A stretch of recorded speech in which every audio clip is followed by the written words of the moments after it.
All right, wonderful students. This is additional information regarding nutrition. We are going to look at fluid balance in the body, right? And fluid balance is directly and closely linked to electrolyte imbalance. That's why when we talk about fluid and electrolytes, they're together, right? Makes sense? So we have fluid intake and we're comparing that to fluid losses.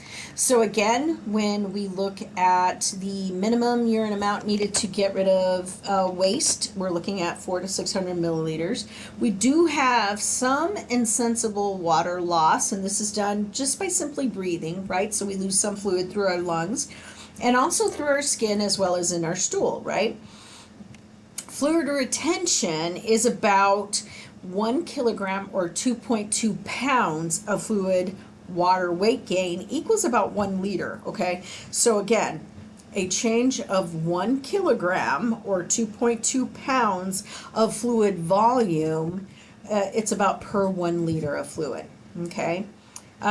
We get most of our fluid intake primarily through the fluids we drink, but we also get some fluid intake with the foods we eat, right?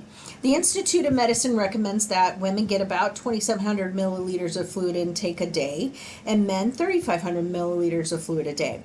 Again, about 20% comes from the food we eat, and we know that fluid intake is regulated by our thirst mechanism, as well as change in plasma osmolality and our hypothalamus gland. So fluid output, approximately 1,500 milliliters a day, comes from the urine. We do have, we sweat, especially in Arizona, a ton of fluid through our skin. Again, we talked about how just simply breathing through exhalation causes fluid loss, and we lose about 1 to 200 milliliters of fluid a day in our feces. Dehydration is when we have fluid intake and retention does not meet the body's fluid requirements or needs, right? So it results in a fluid volume deficit that causes dehydration. So when we're doing, remember we talked about this in class, the older adults are already prone to dehydration because they already have less fluid on board to begin with, due to the fact that the amount of fluid in their plasma goes down as they age, right? So consideration of older adults, again, we're going to be regulating and monitoring and assessing for dehydration. Look at the picture there. They're doing the skin turgor test on the chest area, which is a great place to do it for the elderly, right? Because of the lack of skin resiliency, right? So it's just easier to check, more precise in the upper anterior aspects of the chest. Overload versus dehydration, right? So when we're looking at fluid status in our patients, right, we're looking at literally what is the, if we if we calculate the serum osmolality of the patient, for example, right, then we can see where the patient falls as far as their hydration status. So if the result of the serum osmolality test is between 275 and 295, the patient is well hydrated.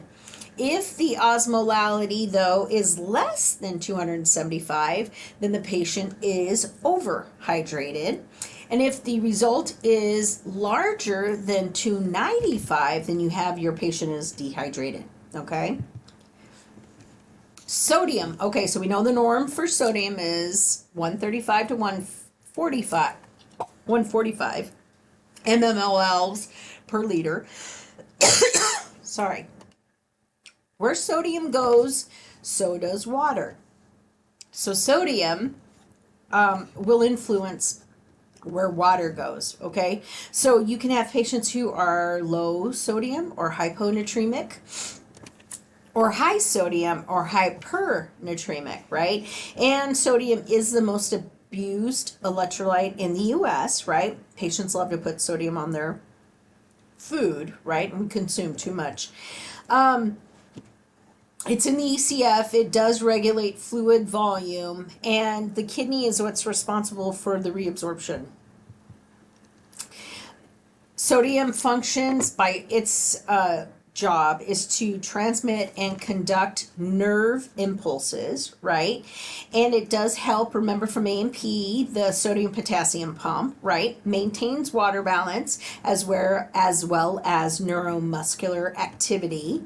It helps regulate and promote acid-base balance. When you have a patient who's low sodium, they're going to be lethargic, confused. They could even advance to where they have seizures and or death if we don't reverse it before them.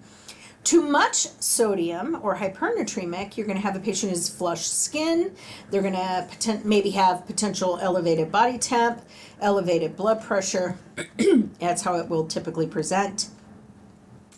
Some foods that are high in sodium include bacon. Ketchup has a lot, including sugar in ketchup. Corned beef has a ton. Some decaffeinated teas and coffees. Ham has a bunch. Any kind of processed foods, crackers, pickles, tomatoes, lots of soups. Sodium is used as a preservative, so it is in a lot of the microwavable meals. You know, the easier meals. So you gotta be careful because sodium tends to be hidden in a lot of things. Potassium, we know the norm for potassium is 3.5 to 5-ish, right? So 3.5 to 5 or 5.2.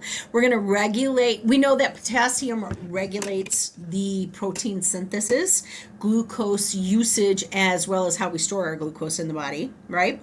Potassium, it is the main electrolyte of the heart, and so we know that when you have too much or too little, you're going to get different types of cardiac issues. We'll go over those when we get to the cardiac section, as well as fluid and electrolyte. We can lose a lot of potassium if we have diarrhea, right? So it is part of the ICF, and it also it's part of the muscle contraction, including the cardiac muscle, right? Because the heart's a muscle. And the kidneys is what's responsible for eliminating the potassium. So again, if we have somebody who's got renal failure, you can see how this could be problematic, right? Because the kidneys are responsible for eliminating it. And you can get supplements either by oral tablets, liquids, whatever, right? Again, we have the function of the potassium in our body is to conduct nerve impulses, especially of the cardiac tissue, skeletal contraction as well, contraction of smooth muscles. We also need it for enzymes to be able to do their action, carbohydrates to convert stored glucose into energy, amino acids for protein synthesis, glucogen storage in the liver. It helps regulate osmolality of certain cellular fluids. You can see how huge this electrolyte is, how huge electrolytes are in general, right? To the regulation of fluid and electrolyte balance, right? Again, if you have too low or too high, you're going to get dysrhythmias, and they're very specific to the imbalance, whether it is low or high. We're going to go over that detail during the week of fluid and electrolytes, as well as cardiac week. Some foods that have hidden potassiums in them can be fruits or fruit juices. Vegetables have really good sources of potassium. Again, we're never ever going to crush a potassium supplement, okay? Calcium. Normal calcium level is about 8.5 to 10 or 10.5, and its absorption does require an active form of vitamin D, right? So vitamin D needs to be given along with calcium, and they should be given separate by themselves, together by themselves, not with other vitamins, okay? So again, calcium and vitamin D should be taken together and should be taken by themselves together. We do store calcium in our bones and our teeth. If you have too low of calcemia, hypocalcemia, you can have neuromuscular issues. And if you have too much hypercalcemia, remember it can kill you. So very, very important to have, a normal 8.5 to 10.5 level. All right. What else about calcium? It helps normal nerve and muscle activity. So, of course, it's an important electrolyte of the heart, right? Secondary to potassium, but it is important. And it maintains cellular permeability. There's a piece of it that's responsible for blood clotting, obviously directly related to bone and teeth health, right? Too much calcemia or calcium can cause kidney stones, constipation, lethargy, eventually coma. But those are very late signs, right? And very often fatal if we wait too long to correct it. Too low of calcium or hypocalcemia, you'll end up with really spastic nerve impulses, right? So muscle twitching, and the opposite also with the diarrhea. You're going to have tons of diarrhea, right? So too low of calcium is diarrhea. Too much calcium causes constipation. Some of the foods that is really good sources of calcium include dairy products, right? And then we want to look and make sure when we're looking at calcium levels in our patients. Remember, I mentioned in lab that it could be, there's hidden calcium in Tums, sometimes hidden magnesium in Tums, right? So if you have a patient who's got too much of calcium or magnesium, then I always ask about antacids, right? All right, so here's a picture. What does this look like to you, right? This is top. Palmar flexion indicates a positive Trousseau sign, which you will see when somebody is hypocalcemic, right? So again, that's a positive Trousseau sign in that picture. And then the next picture on the right is the Shavak sign, right? That facial muscle response when you tap over that nerve. Again, it's a positive Shavak sign, and you also see that with hypocalcemia. So Trousseau's on the left, Shavak's on the right, and you see both of these when you have too low of calcium. Next electrolyte is phosphorus. Normal phosphorus is anywhere from 3 to about 4.5. It is an intracellular anion. It does bind with calcium in our teeth and bones, right? And we find it in our bones, right? And it is responsible for activating vitamin and enzymes, and it helps with cell growth as well as metabolism, okay? And so plasma levels of calcium and phosphorus exist in a balanced, and they are reciprocal. Remember, they have an inverse relationship. Remember from A and P? And then, you could have potentially somebody who has low phosphorus or hypophosphatemia or hyperphosphatemia or high phosphorus levels, and we're going to talk more about that. But remember your function, of phosphorus. It is essential in bone and teeth formation, but it's also a neuromuscular, it has a piece of neuromuscular activity, right? And it's an important component of our DNA and RNA. It aids in energy transfer in cells. It also helps maintain cellular osmotic pressure. And of course, it helps support acid-base balance of our fluids, right? So it keeps us in a nice, happy acid-base balance. Okay, so when we have too low of phosphorus, you're going to get muscle weakness. You might get paresthesia, tremors. Definitely might have some bone pain. Hyporeflexia. You might have, your patient might be hyperventilating. Could be anorexic, dysphagia, seizures, those kinds of things. Too much phosphorus, you're going to have that hyperreflexia. You might have tetany. You might have they may be flaccid or you may have full paralysis going on depending upon how high the phosphorus is, right? Or if it's not as high, it may just be muscle weakness, right? Your patient will be tachycardic though. They could have abdominal pain, nausea, maybe some diarrhea going on, right? And some foods where you might find high in phosphorus would definitely include nuts, right? Nuts are big. Whole grain cereals, some meats, some milk. There is some phosphorus in milk. Magnesium. Normal for MAG is like 1.2, 1.3 to 2.1. It is very critical for skeletal muscle contraction, for carbohydrate metabolism, ATP formation, so energy, right? Vitamin activation, cell growth. Like magnesium is extremely, extremely important, right? It has many, many cellular functions, right? Bone, intracellular, ICF, right? And it's an important electrolyte of the heart as well, right? Alcohol use disorders can lead to very low levels of magnesium. So if we get an alcoholic, then we're going to definitely need to monitor their mag levels. Again, magnesium is not easily excreted in the kidneys. So if you have a patient who's got renal failure, we're going to definitely need to be looking at that. And then again, remember your magnesium, it promotes transmission of the neuromuscular activity. It, again, is a really important electrolyte of the heart because it promotes cardiac contraction. It literally activates the metabolism of carbohydrates as well as the metabolisms of protein. It activates enzymes. It promotes transportation of sodium and potassium across the cell membrane. So you can see if you have the lacking of MAG in the body, that can really cause all kinds of things from possibly acute disorientation, or if you're low MAG, you could have loss of your deep tendon reflexes, right? So your muscles are literally like flabby and not responding, right?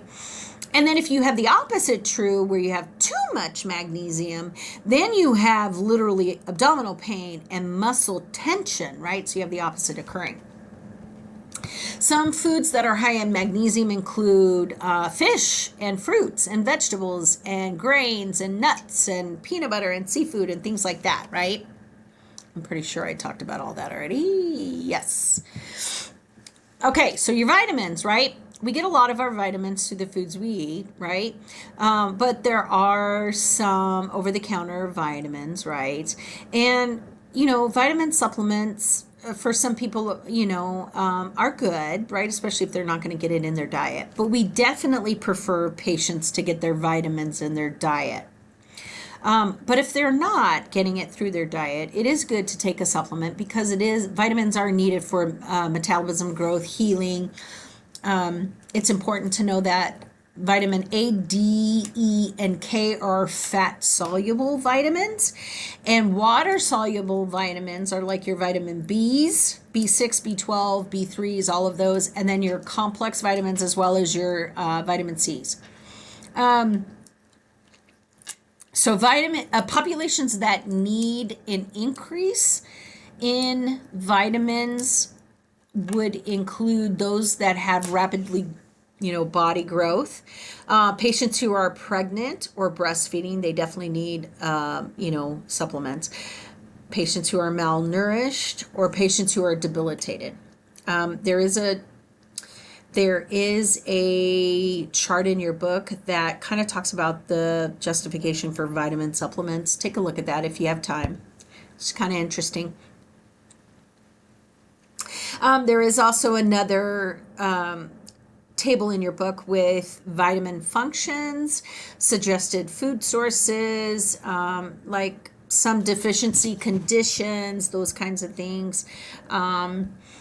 It talks about, the different functions of vitamins. So here, vitamin A specifically, right, has to do with maintenance of our skin, epithelial tissues and cells, bone growth, our skin, eyes, hair, all of those things, right? Vitamin A, very, very important. And it does have a tetragenic effect. And some imbalances you could be connected to maybe the patient's leukopenic or they have aplastic anemia. It could be, if they're lacking in vitamin A, you might see some hair loss, skin issues for sure, right? Bone issues and things like that. So you can see how it's important to have. Again, vitamin B and B complex vitamins are definitely directly related to brain, spinal cord, excuse me, skin, neurological status, right? You can see how being deficient in vitamin B can definitely affect all of these things, including anemia. It could be an underlying cause of anemia, right? And so the importance of having vitamin B on board. Vitamin B12 specifically is responsible for DNA synthesis and hematopoiesis, aids in conversion of folic acid to active form. So without vitamin B12, that conversion doesn't happen. Promotes cellular division, and also look at neurologically, right? Very important. So again, we can replenish vitamin B12 if needed, right?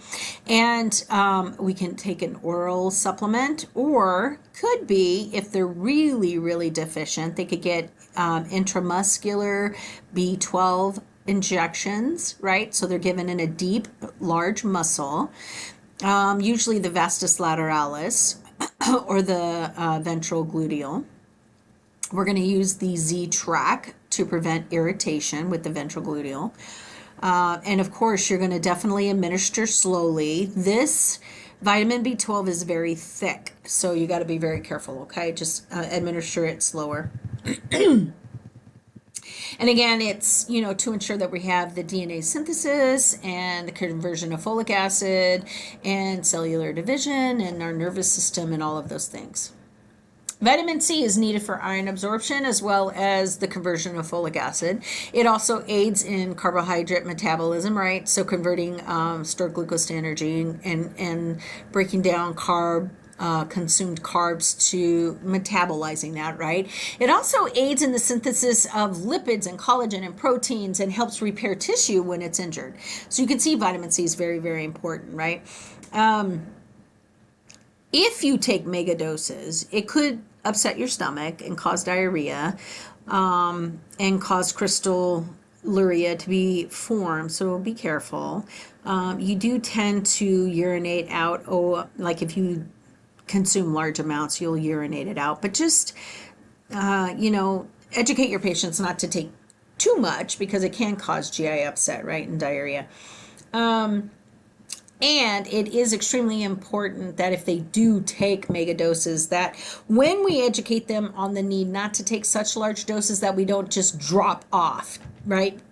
You want to slow down or reduce the amount gradually so that, again, you don't get a rebound effect in the body, causing a rebound deficiency with vitamin C.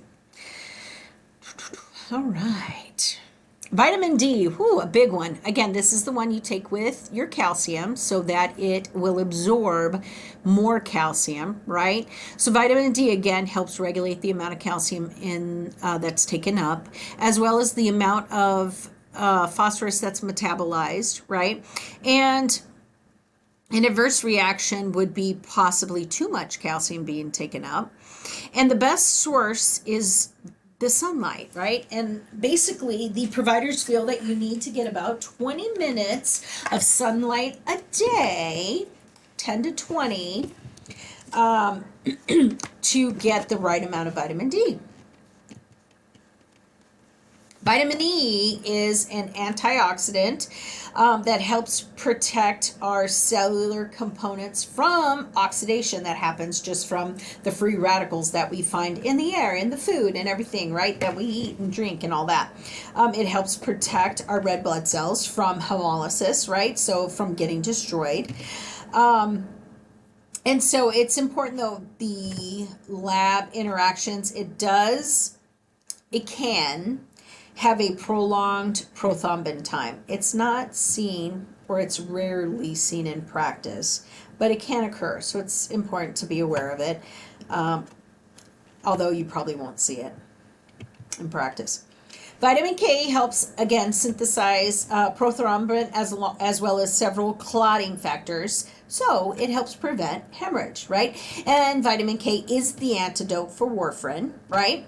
So again, we're going to be doing an INR to check and see if we've given too much warfarin, right? So we're going to be looking at the international normalized ratio rate. And if we are overly aggressive with the warfarin and our blood is too thin, then we'll give vitamin K as an antidote. We can give vitamin K orally, or it can be given subcutaneously. If we don't have enough vitamin K in our body, we could theoretically spontaneously hemorrhage, although that's very rare and doesn't occur very often. And some foods high in vitamin K would include dark green leafy veggies. Folic acid is primarily to help with DNA synthesis and promote body growth, and it is definitely necessary for cell division, right? So just to exist, basically, DNA synthesis. And for creation of red blood cells. So if a patient's deficient in their folic acid, that can lead to nausea, anorexia. It could lead to fatigue and diarrhea. It could lead to hair loss. It could lead to inflammation or stomatitis, right? It could lead to fetal central nervous system misdevelopment, right? Or not developing appropriately. So that's why folic acid's a huge component when patients are pregnant, right? We want to make sure they get enough folic acid. Iron is very, very important for hemoglobin regeneration, right? It's the creation of red blood cells. So if a patient is iron deficient, their body's not producing enough iron, they're anemic, right? And we do have, we can replenish patients who are anemic with oral iron pills. Again, you do not want to crush these pills. And if you take a liquid instead of a pill for a replenishment, we usually tell our patients to drink it through a straw just to get it down. It's disgusting. And to swallow it immediately because, again, it's really, really hard to swallow this stuff. It's so gross. Even if they plug their nose, they can still taste how awful it is. Sometimes we will give IV iron, but only in situations where it's emergent, right? And very important, you educate your patients that just taking iron supplements can turn their stools black. So we need to tell them that so they don't freak out, right? This is a normal thing that can occur. So don't think your body is, something's wrong because your stools are black.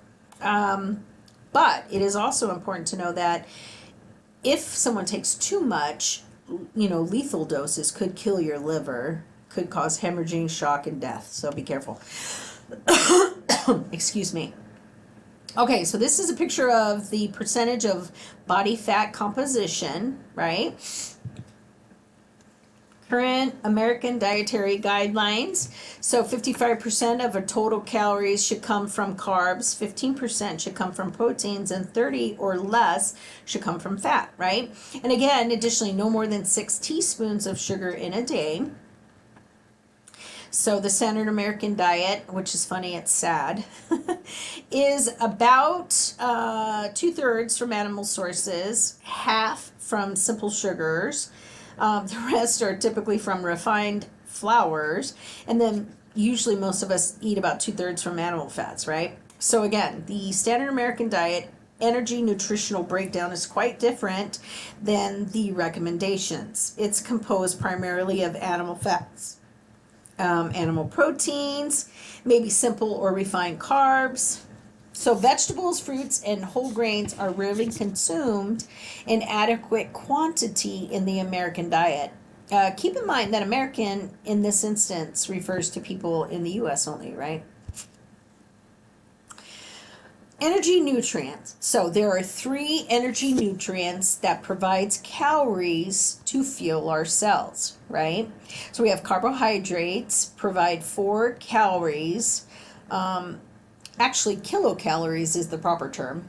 So we have carbohydrates providing 4 calories per gram and can be generally classified as complex or simple, right? So simple carbs are straight sugar, right? And then complex carbs are more complex bound form of carbs, and therefore, is better energy for you. Most people should consume a majority of their calories from carbohydrates, about 65%, right? Lipids provide 9 calories per gram and can be generally classified as either unsaturated or saturated. And that's when we're discussing, the fatty acid part of it or the triglyceride part of it, right? Our government recommends that less than 30% of our calories come from lipids, but most nutritionists would recommend less than 20 actually come from it. Some of the newest government guidelines does allow for up to 35% of some population good fats, not the bad fats, but some populations can eat 35% good fats, although it's not essential, right? And then finally, the last one is protein. They offer 4 calories per gram and should be about 15% of a person's calories if the appropriate grams of calories is chosen. So, a fourth contributor to energy is a toxin called alcohol that provides about 7 calories per gram, but it's not considered a nutrient. So one can use the energy nutrient calculations to find the calories of a product. Now, I'm not going to ask you, Marcel and I are not going to ask you to do any of this converting on an exam, but you should have an idea of what percent of the different types of energy, carbs, protein, those kinds of things, right? You definitely want to know these terms. You want to look up dysgeusia, taste alterations or changes. There are many things that could cause this, including medications we're taking, or it could be disease processes that we'll discuss in this block. It could be tongue piercings, believe it or not, right? And many, many other things, right? When we have a patient who is diagnosed with this, we definitely need to find the underlying cause, right? So that we can either treat that underlying cause, or if it's due to something like we need to remove a piercing or whatever that looks like, right? So we can have the patient in the interim of trying to figure out what's causing it to experiment with seasonings to improve the taste of things, right? And then we want to monitor any kind of improvement in their dietary intake, what kind of things improve it. We definitely need to consult a nutritionist, right? So we can get them on board. Dysphagia is when we have difficulty or painful swallowing. There are many, many things that can cause dysphagia. It literally could be due to an obstruction. It could be nerve damage in that area, tissue damage. It could be due to your epiglottis not working correctly. It could be due to a chronic condition like a stroke, right? So many things, right?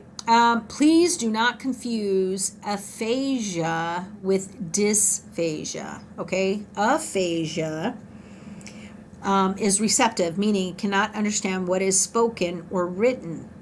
Expressive aphasia is when you cannot communicate with others, okay? So again, receptive aphasia is when you cannot understand what is spoken or written, and expressive aphasia is when you cannot communicate with others, okay?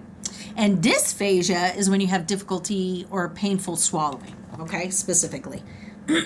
Excuse me. So what do we do for dysphagia? Well, one of the worst things we can do is put patient on liquid diet until we figure out to what level their dysphagia exists, right? Because we talked about this in class.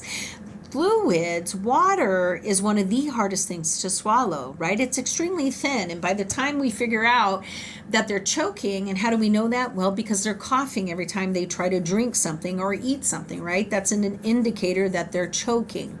So again, we want to thicken liquids so that these patients with dysphagia don't aspirate, right? So we have 2 different consistencies. We have honey thick and nectar thick, right? And we do use thickening agents. There are lots of different types out there, right? So you just want to follow the instructions and the recommendations from the manufacturers. We get these from the Nutritional Services Department, and we're going to educate our patient, family, and visitors on the importance of thickening all liquids for your patient to keep them from aspirating, which could give them pneumonia, could also kill them, right? So just be very careful. Hymenopsia affects the optic nerves and it literally affects the visual fields of our patients, right? We see the hymenopsia with patients who've had head trauma, and then that ends up resulting in these neurological impairments or deficits, right? And not all patients realize that this is occurring, right? But when we have a head injury, we definitely want to assess and determine whether or not this exists, right? I'm going to show you a picture of it here. Here we go. So you can see how there's part of the visual field is cut, right? And so when we have somebody who has hymenopsia, we need to be cognizant of the fact that we need to rotate their food plate, right? Because they can only see partial. So yes, you walk in and maybe it hadn't been diagnosed yet and you look down and the patient literally has only ate the right half of their plate. You should immediately think, uh-oh, maybe they're having some hymenopsia going on here, right? And we can assess for that at that time. But you definitely want to rotate the food plate, set the foods to the side that the patient can obviously see on. You want to remind the patient that there's still food on the plate. And then, of course, educate the patient and family about that, need. Sometimes we can have patients who are extremely overwhelmed, right? We can see this simply in our older adults sometimes, right? Situations can be very overwhelming. Dementia patients definitely get overwhelmed, right? And can get overwhelmed easily, right? They can't communicate, so it's got to be frustrating to them to not be able to communicate their needs to us. And many times patients with neurological impairments or deficits will get frustrated and overwhelmed, right? And this can manifest as patients not being able to eat at all, right? And so they can get overwhelmed by all the food that's on their tray, right? So you'll hear patients say things like, man, that's a lot of food, or I'm not going to be able to eat all of that, right? And it can literally result in them totally losing their appetite just by the overwhelmingness of the food trays. So it's important that we pick up on that, right? And that we treat this by individualizing the patient's care and setting up their tray accordingly, right? So, excuse me. So we want to find out if this happens, maybe we just present hot foods first and then bring out the cold foods second. Or maybe we just provide liquid to them in the beginning and then monitor them throughout their meals and maybe bring one thing at a time, or smaller plates, right, with less food on them, or maybe more frequent meals, right? But at the very minimum, we're definitely going to be monitoring them or providing supervision during eating, right, so that we can help guide them when they forget to eat certain foods. Again, it's recommended for people who have eating problems like this to have more small, frequent meals, right? We want them to eat about 400 calories 5 times a day, right? And doing this when they have problems with, eating, then that gives them better glycemic control overall throughout the day. And I will say, though, it can get challenging at times when you have patients with eating problems where you try to do this, because it is a lot of meals a day, and it's hard to maintain the schedule, especially if the patient's at a facility, right? Because we're so set with 3 meals a day and all of that. But we really need to individualize our patient care, and when it's needed, we need to call upon it, right? And remember, mealtime is also a social event, right? So if we have, it's a great time to get that social aspect for our patients as well, right? I mean, patients are accustomed to eating with their family and friends, right? So we want to continue that process. We want to get them out of their room and into that social environment, make sure they get that enjoyment out of that as well, right? So when we're looking at like some of the other social issues, right? Everything in this world has gone up. We have seen an increase literally in everything. So when you're looking at patients who are on a strict budget, then they're looking at the cost of food versus the cost of living, which includes medications and rent and bills and your car payment and gas and all of those things that it takes to live, right? And so be aware that sometimes you have patients who are having to pick between eating and living or getting all of their meds, right? And so we need to, as a nurse, we need to pick up on those things and help them find ways to be able to afford all of it, right? And we do that through our partnerships with our social workers, community resources, and things like that, right?